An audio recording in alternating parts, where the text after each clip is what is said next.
喺網站落啊嘛，3路啊嘛。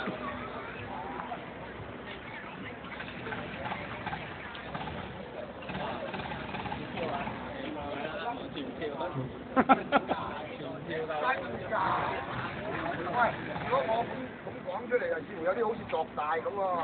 咁你即係話，而家你講俾我嘅時候咧，我就希望介紹廣大嘅錦鯉愛好家，錦鯉唔係一定由價錢咧，係豐儉由人嘅。你嗰個型喎，咬晒啲喎，阿女都型喎。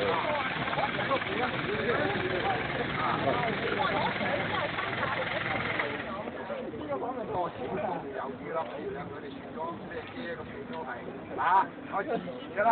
起碼你哋都係咁樣講啦，如果喺日本咧，佢如果喺德國睇個人咧，哇！嗰樣就只係好麻煩啦。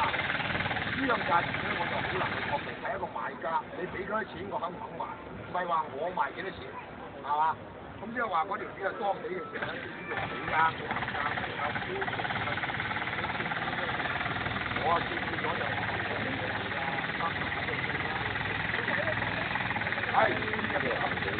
當你有好啦，你想嘅咁即係話你未有嗰啲嘅時候咧，就好難。我又唔想得，頸震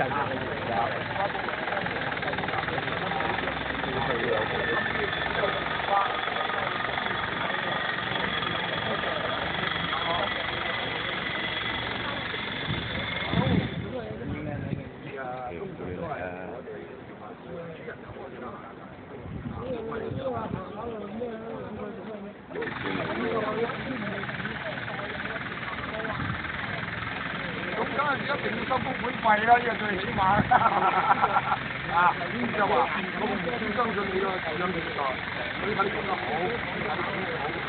你啲有冇食過正喎？食過正啊！注意啦，先玩水，後玩魚。